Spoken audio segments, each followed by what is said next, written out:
Hello, नमस्कार साथियों।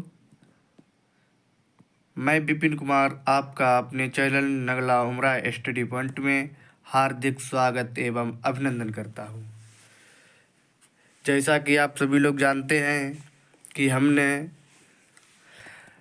आपके लिए ये जो यूपी पुलिस सिपाही भर्ती री एग्ज़ाम होना है दोबारा से, इसके लिए आज हम माँ सरस्वती की कृपा से और आप लोगों के सहयोग से आज हमारी यूट्यूब पर हिंदी की पहली क्लास होने जा रही है, जिसमें आप सभी लोग हमारा विशेष सहयोग देंगे और हमारी क्लास अगर अच्छी लगे तो अधिक से अधिक लोगों के पास शेयर ज़रूर करना और हमारे इस चैनल को सब्सक्राइब ज़रूर करवा लेना। तो आइए गौर करते हैं हम आगे क्लास की तरफ जो हमने क्लास तैयार की है। हमें आशा ही नहीं वरन पूर्ण विश्वास है कि आप लोगों के एग्ज़ाम के लिए ये क्लास अत्यंत लाभकारी सिद्ध होगी। तो आइए गौर करते हैं। क्वेश्चन नंबर 1 है कि हिंदी वर्णमाला में कुल कितने वर्ण होते हैं। तो आप सभी लोगों को मालूम होगा कि हिंदी वर्णमाला में कुल 52 वर्ण होते हैं। कितने वर्ण होते हैं? कुल 52 वर्ण होते हैं। क्वेश्चन नंबर 2 है हमारा कि हिंदी वर्णमाला में कुल स्वर कितने होते हैं। तो हिंदी वर्णमाला में कुल 13 स्वर होते हैं। कितने स्वर होते हैं?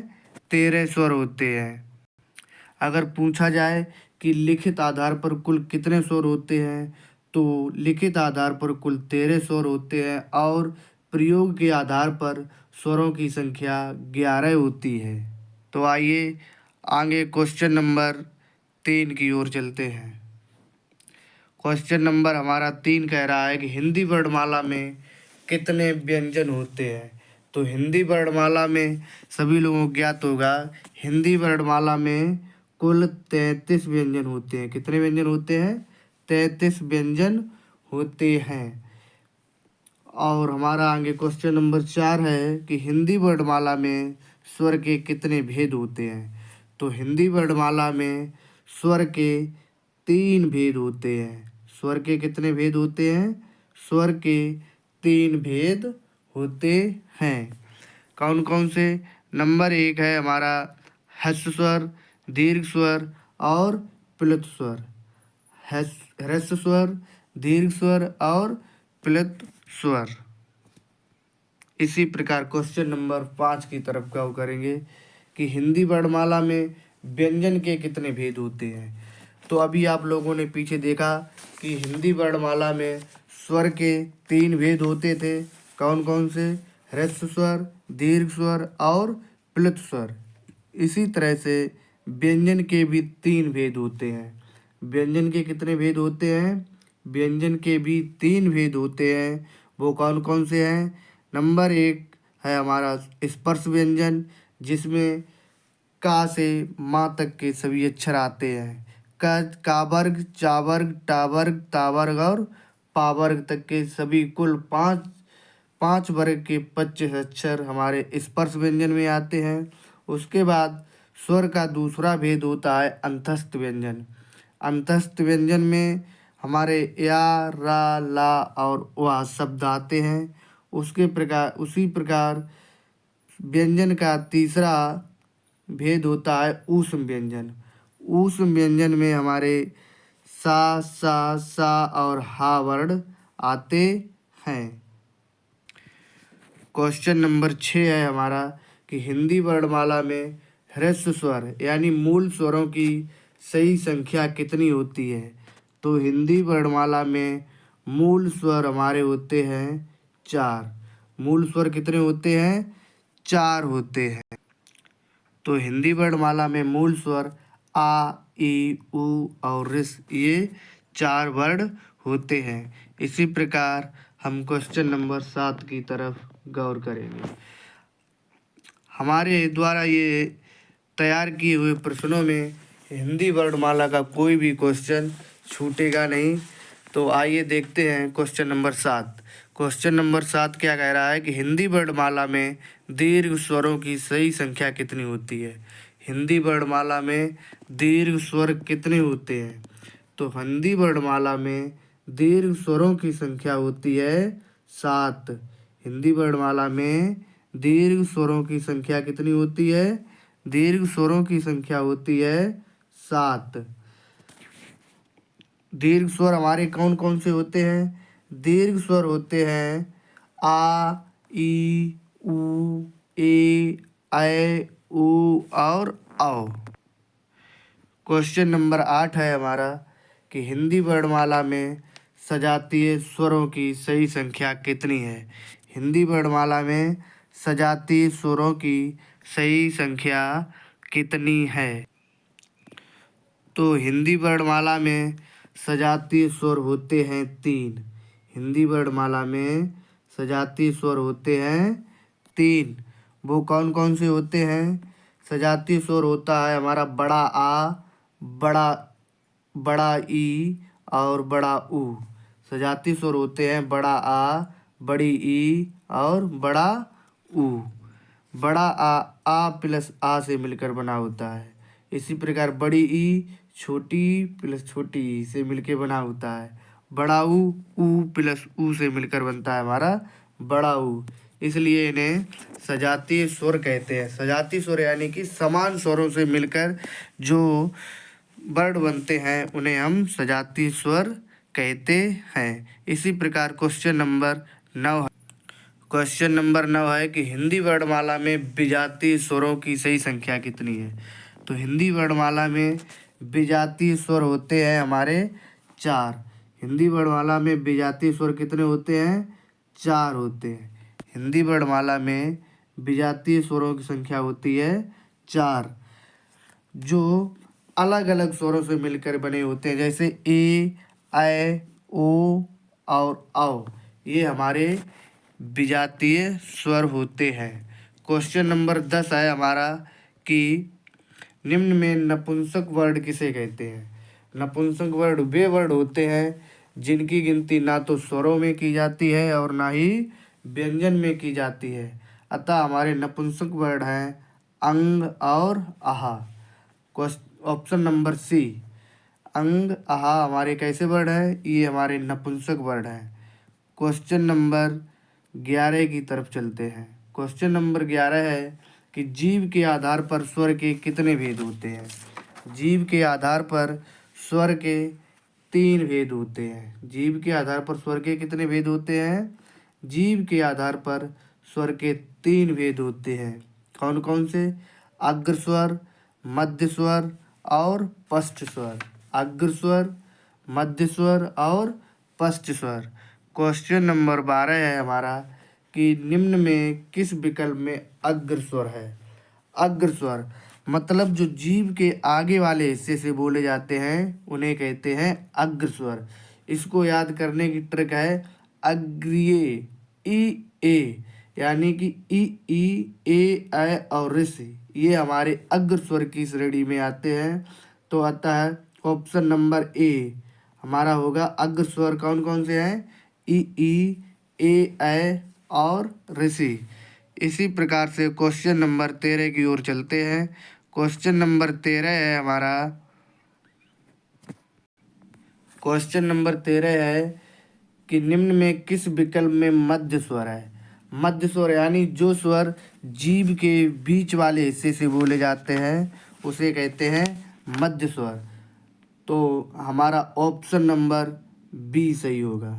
ऑप्शन नंबर बी आ जो है ये जीभ के बीच वाले हिस्से से बोला जाता है। आ जीभ के बीच वाले हिस्से से बोला जाता है। अतः हमारा मध्य स्वर कौन सा होगा। आ। मध्य स्वर कौन सा होगा। आ। क्वेश्चन नंबर 14 है कि निम्न में किस विकल्प में पश्च स्वर है। पश्च स्वर यानी जो जीभ के पीछे वाले हिस्से से बोले जाते हैं। जो वर्ण जीभ के पीछे वाले हिस्से से बोले जाते हैं उन्हें कहते हैं पश्च स्वर। पश्च स्वर हमारे कौन से होते हैं। जिनमें पश्च स्वर मतलब जो हमारे जीभ के पीछे वाले हिस्से से बोले जाते हैं। अतः हमारे पस्त स्वर की संख्या में आएंगे हमारा बड़ा आ, ऊ, ऊ, ओ और औ। ये सभी स्वर कैसे हैं? ये सभी स्वर पस्त स्वर हैं। क्वेश्चन नंबर 15 है हमारा। क्वेश्चन नंबर 15 है, ओष्ठ्य के आधार पर स्वर के कितने भेद होते हैं? ओष्ठ्य के आधार पर यानी कि होंठों के आधार पर स्वर के कितने भेद होते हैं? तो होंठ के आधार पर स्वर के दो भेद होते हैं। स्वर के दो भेद होते हैं। कौन कौन से? एक होता है वृत्तमुखी और दूसरा होता है अवृत्तमुखी। वृत्तमुखी में क्या होता है? जब हम कोई स्वर बोलते हैं तो हमारा मुंह वृत्त के समान गोल हो जाता है, तो वह होता है हमारा वृत्तमुखी। और अवृत्तमुखी जिसमें हमारा जिन स्वरों को हम जब बोलते हैं तो उसमें हमारा जो है मुख गोल ना बने, वृत्त के समान ना हो, तो उन्हें क्या कहते हैं? अवृत्तमुखी। तो होष्ठ के आधार पर स्वर के कितने भेद होते हैं? होष्ठ के आधार पर स्वर के दो भेद होते हैं, वृत्तमुखी और अवृत्तमुखी। इसी प्रकार क्वेश्चन नंबर 16 है हमारा कि मुख खुलने के आधार पर स्वर के कितने भेद होते हैं? मुख खुलने के आधार पर स्वर के कितने भेद होते हैं? तो मुख खुलने के आधार पर स्वर के 4 भेद होते हैं। मुख खुलने के आधार पर स्वर के 4 भेद होते हैं। और ओष्ठ के आधार पर स्वर के कितने भेद होते हैं? ओष्ठ के आधार पर स्वर के 2 भेद होते हैं। मुख खुलने के आधार पर स्वर के 4 भेद होते हैं। कौन कौन से? संवृत स्वर, अर्धसंवृत, विवृत स्वर और अर्धविवृत, जिन्हें हम आगे क्वेश्चन के माध्यम से देखेंगे। तो हमारा क्वेश्चन नंबर 17 है। क्वेश्चन नंबर 17 है कि निम्न में किस विकल्प में वृत्तामुखी स्वर है? यानी कि वृत्तामुखी स्वर जिनको बोलते समय हमारे होठों का आकार वृत्त के समान हो जाए। तो देखिए किस विकल्प में वृत्तामुखी स्वर है, बोल के देखिए। उ, ऊ, ओ, औ। तो इससे पता चलता है कि ऑप्शन नंबर 1 में ही हमारा वृत्तमुखी स्वर है। और आगे के भी हम देखते हैं क्वेश्चन पढ़ के। आ, इसमें क्या है? इसमें जो है हमारे स्वर, हमारे होंठ वृत्त के आकार के नहीं होते। आ, ई, ए, ओ। तो ये सभी क्या है? वृत्तमुखी स्वर नहीं है। तो वृत्तमुखी स्वर कौन से हैं? ऑप्शन नंबर ए।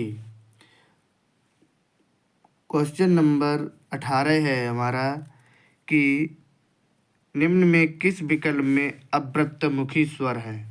अवृत्तमुखी स्वर देखिए इसमें उ, ओ, औ, इसमें सभी कैसे हैं? वृत्तमुखी स्वर हैं।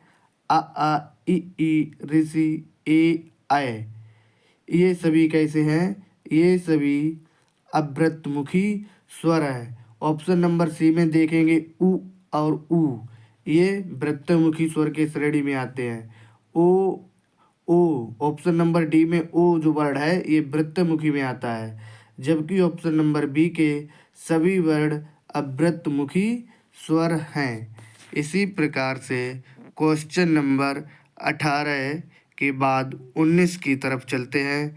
क्वेश्चन नंबर 19 है कि निम्न में किस विकल्प में संवृत स्वर है? संवृत स्वर अभी आपने देखा था पीछे कि मुख खुलने के आधार पर स्वर के कितने भेद होते हैं?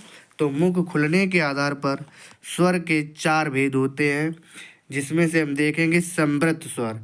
संवृत स्वर किस विकल्प में है? तो संवृत स्वर को याद करने के लिए क्या है? ट्रिक एक है हमारी, संवृत स्वर सुई से याद रखेंगे। उई, ऊ, ई, ऋषि, यानी कि ऑप्शन नंबर सी ई, ऊ और ऋषि, ये सभी हमारे स्वर कैसे हैं? ये सभी स्वर हमारे संवृत स्वर की श्रेणी में आते हैं। संवृत स्वर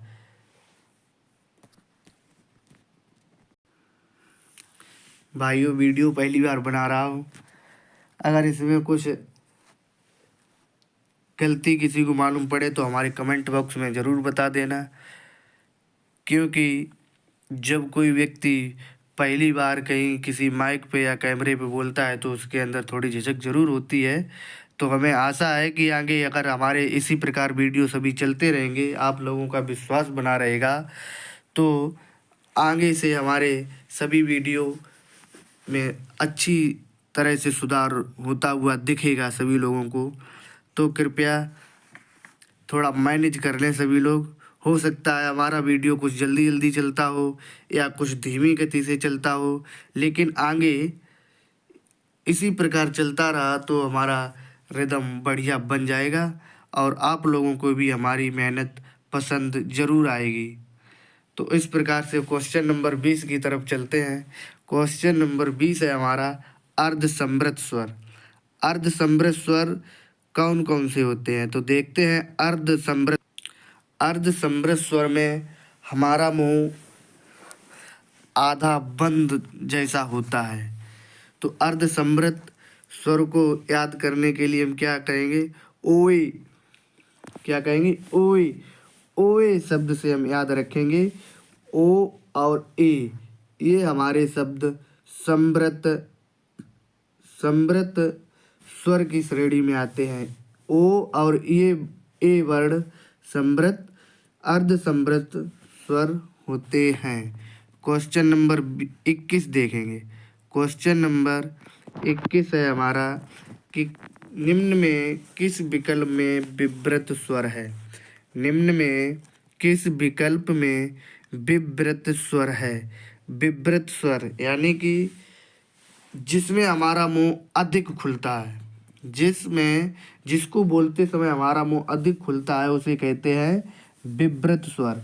तो विवृत स्वर होगा हमारा बड़ा आ।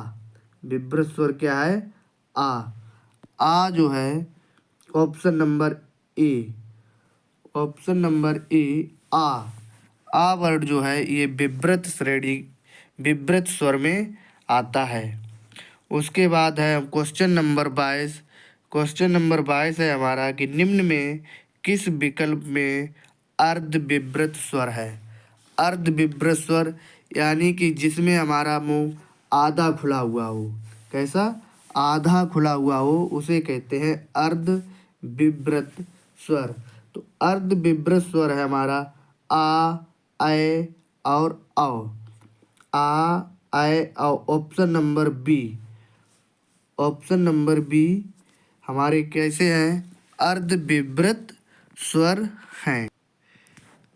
क्वेश्चन नंबर 22 है हमारा निम्न में व्यंजन का प्रकार नहीं है। कौन सा व्यंजन का प्रकार नहीं है। ऑप्शन नंबर ए है हमारा स्पर्श व्यंजन। ऑप्शन नंबर बी है हमारा अंतस्थ व्यंजन। ऑप्शन नंबर सी है हमारा ऊष्म व्यंजन। ऑप्शन नंबर डी है हमारा वृत्तमुखी व्यंजन। तो इसमें हम देखते हैं कि वृत्तमुखी व्यंजन नहीं होता है, जबकि वृत्तमुखी क्या होता है, वृत्तमुखी स्वर होता है। अतः option number D, option number D हमारा जो है ऑप्शन नंबर डी क्या है, वृत्तमुखी व्यंजन नहीं है, जबकि ये क्या है, वृत्तमुखी स्वर होता है। चलिए इसी प्रकार आगे देखते हैं क्वेश्चन नंबर 23 में। क्वेश्चन नंबर 23 है हमारा कि स्पर्श व्यंजनों की कुल कितनी संख्या होती है। तो स्पर्श व्यंजनों की कुल कितनी संख्या होती है, तो का वर्ग, चा वर्ग, टा वर्ग, ता वर्ग और पा वर्ग, ये सभी पांचों वर्गों के कुल 25 अक्षर जो होते हैं ये ही हमारे स्पर्श व्यंजनों की श्रेणी में आते हैं। अतः स्पर्श व्यंजन में कुल कितनी संख्या होती है, स्पर्श व्यंजनों की कुल 25 संख्या होती है। स्पर्श व्यंजन कितने होते हैं, 25 होते हैं। क्वेश्चन नंबर हमारा है 24। क्वेश्चन नंबर 24 है निम्न में से किस विकल्प में अंतस्थ व्यंजन है। अंतस्थ व्यंजनों की संख्या कितनी होती है, तो अंतस्थ व्यंजन हमारे होते हैं 4। कौन कौन से? Option number A. Option number ए में हमारे अंतस्थ व्यंजन हैं या, रा, ला और वा। या, रा, ला, वा, ये सभी क्या है? अंतस्थ व्यंजन हैं। क्वेश्चन नंबर 25 है, निम्न में से किस विकल्प में ऊष्म व्यंजन है? ऊष्म व्यंजन यानी कि जिनको बोलते समय हमारे मुंह से गर्म हवा निकलती है उन्हें कहते हैं ऊष्म व्यंजन। तो option number B. Option number B क्या है हमारे? ऊष्म व्यंजन। सा, सा, हा, जिनको बोलते समय हमारे मुख से गर्म हवा निकलती है उन्हें कहते हैं ऊष्म व्यंजन। तो इसी प्रकार से क्वेश्चन नंबर 26 की ओर चलते हैं। क्वेश्चन नंबर 26 है हमारा कि निम्न में से किस विकल्प में संयुक्त व्यंजन है? संयुक्त व्यंजन है। तो संयुक्त व्यंजनों की कुल संख्या होती है हमारी 4। संयुक्त व्यंजन जो किन्हीं दो व्यंजनों से मिलकर के आपस में बने होते हैं उन्हें कहते हैं संयुक्त व्यंजन। इसमें देखेंगे छः, तर, ज्ञा और स्रा, ये चारों कैसे हैं? संयुक्त व्यंजन है। ये चारों संयुक्त व्यंजन है। Option number C. Question number 27 है हमारा, निम्न में से किस विकल्प में काकल्य व्यंजन है? काकल्य व्यंजन कौन सा है? या, ऑप्शन बी है सा, ऑप्शन सी है छा, ऑप्शन डी है हा। तो ऑप्शन नंबर डी, हा जो है हमारा काकल्य व्यंजन है। ऑप्शन नंबर डी, हा कैसा है हमारा? काकल्य व्यंजन है। क्वेश्चन नंबर 28 की ओर चलते हैं। क्वेश्चन नंबर 28 है हमारा, निम्न में से किस विकल्प में लुंठित यानी प्रकंपित व्यंजन है? लुंठित यानी प्रकंपित व्यंजन कौन सा है? लुंठित व्यंजन वह व्यंजन होता है जिसको बोलते समय हमारी जीभ लौट जाती है, यानी लपेटा खा के जो हमारी जीभ बोलती है उसे कहते हैं लुंठित व्यंजन। जैसे हम इसमें हमारा लुंठित व्यंजन है रा। रा कैसा वर्ड है? लुंठित व्यंजन है। ऑप्शन नंबर बी, इसको बोल के देखिए रा। रा, ये हमारी जीभ जो है ऊपर तालू से होकर के गुजरती है, ठीक है। तो इसे हम कहते हैं लुंठित व्यंजन या प्रकंपित व्यंजन, जिसको बोलते समय हमारी जीभ में कंपन उत्पन्न होता है तो उसे ही क्या कहते हैं? लुंठित या प्रकंपित व्यंजन। क्वेश्चन नंबर 29 है हमारा, निम्न में से किस विकल्प में पार्श्विक व्यंजन है? तो हमारा पार्श्विक व्यंजन होता है ला। Option number C. Option number C क्या है? पार्श्विक व्यंजन। पार्श्विक व्यंजन होता है हमारा ला। इसी प्रकार से आगे क्वेश्चन नंबर 30 की तरफ चलते हैं। क्वेश्चन नंबर 30 है हमारा, अच्छा दोबारा 29 नंबर, चलो देखते हैं इसे। क्वेश्चन नंबर 29 क्या है? निम्न में से किस विकल्प में संघर्षहीन यानी कि अर्धस्वर व्यंजन है?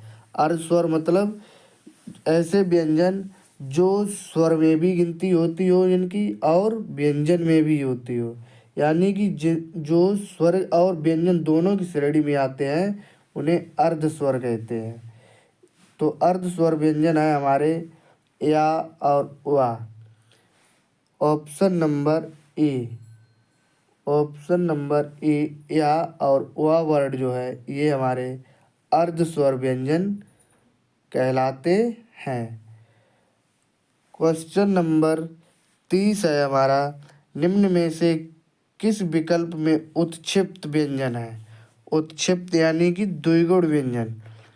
उत्क्षिप्त व्यंजन कौन कौन से हैं? तो उत्क्षिप्त व्यंजन है हमारे ड और ढ।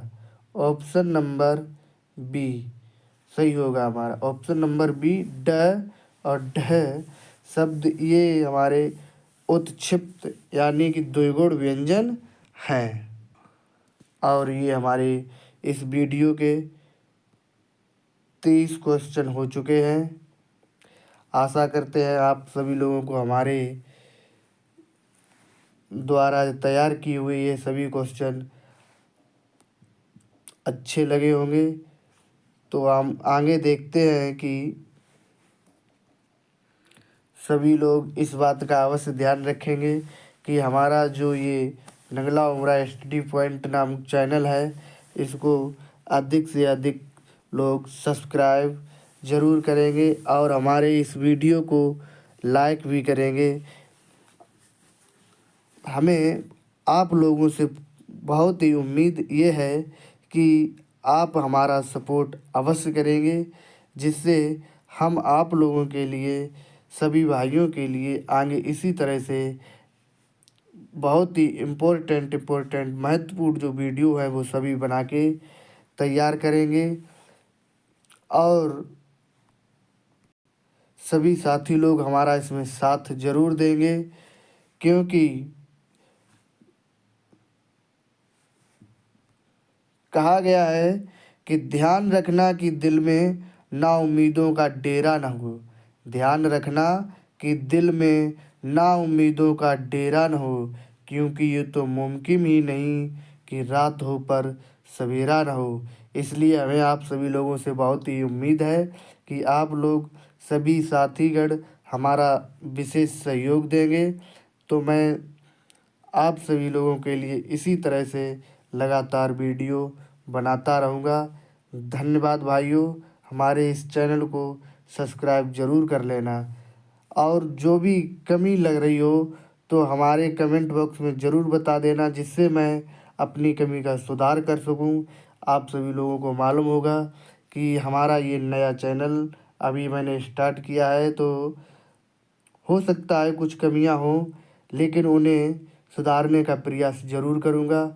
तो सभी साथी लोग हमारा विशेष सहयोग दें, हमें साथ दें। तो इसी प्रकार हम आप सभी लोगों से विदा लेते हैं। थैंक यू, धन्यवाद। राधे राधे सभी भाइयों को। राधे राधे।